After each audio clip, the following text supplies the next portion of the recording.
Did you know that 2 out of 3 corporations pay no federal taxes at all? Most people do not. In fact, some of the largest corporations in the U.S. who make billions in profits pay absolutely zero in taxes. Just take a look at some of the names.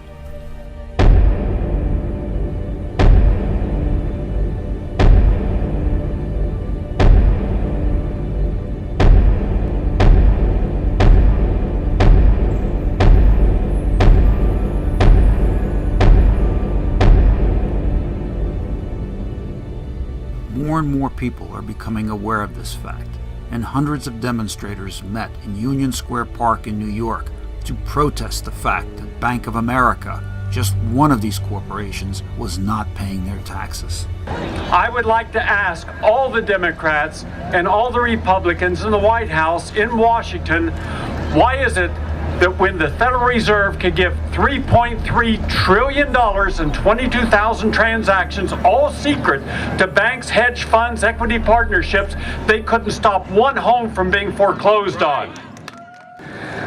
Senator Dick Durbin, in a moment of truth, said that when he's talking about the Senate, the banks own the place. He was explaining why the Senate refused to stop foreclosures. The banks own the place.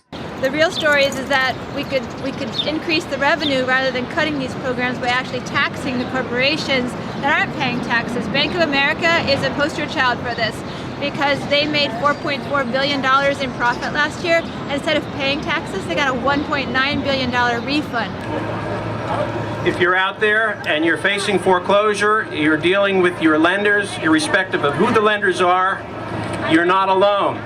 If you feel that you're facing a brick wall, it's not lenders' incompetence, it's by design. They want you to be frustrated, they want you to give up, they want you to leave your homes. They don't want you to challenge them because many of the underlying documents that they have are fraudulent.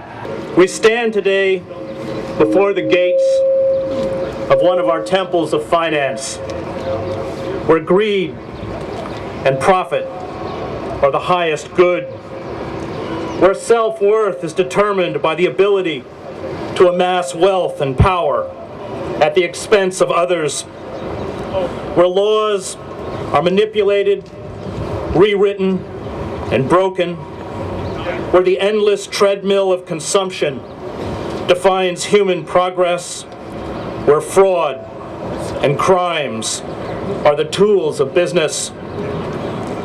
The two most destructive forces of human nature, greed and envy, drive the financiers, the bankers, the corporate mandarins, and the leaders of our two major political parties, all of whom profit from this system.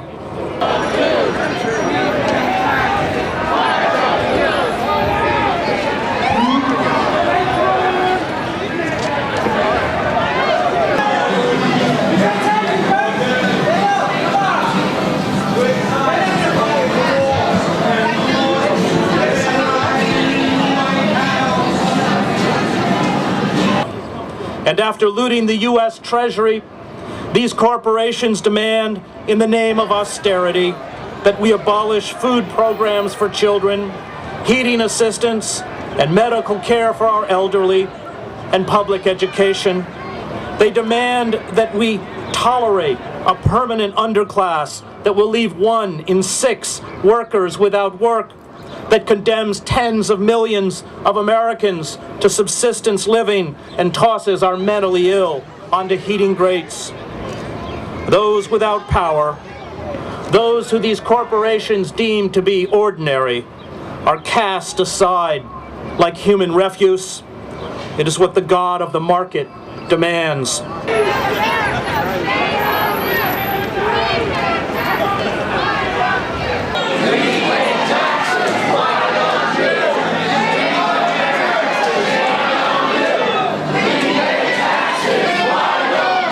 The President has failed us.